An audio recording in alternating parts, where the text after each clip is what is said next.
नमस्ते है सबैजनालाई वेलकम ब्याक टु नेप स्पोर्ट्स रेडार हामीसँग जोडिनु भएको सबैलाई धेरै धेरै धन्यवाद छ। यो भिडियोमा चाहिँ हामी ग्रुप जी को ओपनरमा आएको धेरै क्युरियस म्याचअपको बारेमा कुरा गर्नेवाला छौँ। यो म्याचअप चाहिँ हो Islamic Republic of Iran versus न्युजिल्यान्डको। लस एन्जलस स्टेडियममा बिहानको 6:45 AM मा यो गेम स्टार्ट हुनेवाला छ। मलाई त इरानको कम्प्लिकेटेड ट्राभल सिचुएसनले गर्दाखेरि यो गेम धेरै नै इन्ट्रेस्टिङ हुन्छ जस्तो लागेको छ। इरानको कुरा गर्दाखेरि चाहिँ इरानको रिसेन्ट फर्ममा चाहिँ एकदमै राम्रो देखिएको छ। लास्ट 3 म्याच पनि जितेरै आएका हुन्। उनीहरू क्वालिफिकेसनमा नि सोलिड देखेका थिए, तर उनीहरूको सबसे ठुलो प्रब्लम चाहिँ होस्ट नेसन नै हो। डिप्लोमेटिक इस्युले गर्दाखेरि उनीहरू युएसएमा म्याच डेमा आउने र सेम डेमा फर्किनु पनि पर्नेछ।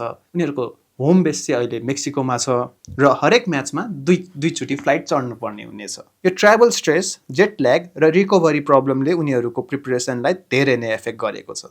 तर स्क्वाडमा क्वालिटी चाहिँ एकदम धेरै छ। टरेमी अगाडिबाट मेन थ्रेड छन्।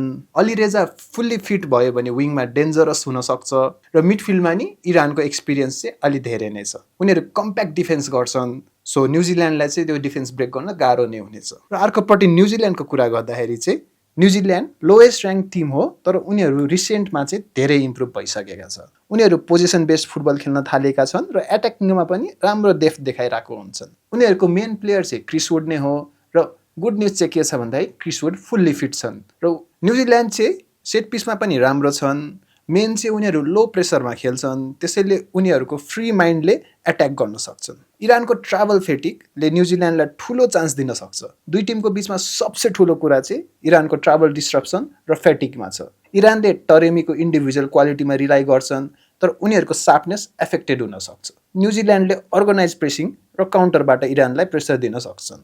र यो गेमको लागि नेप स्पोर्ट्स रेडारको प्रेडिक्सन चाहिँ ड्र हुनेवाला छ। Iran 1 New Zealand 1।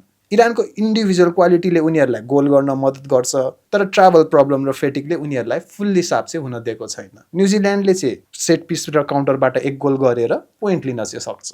यो म्याच धेरै नै कम्पिटेटिभ हुनेवाला छ।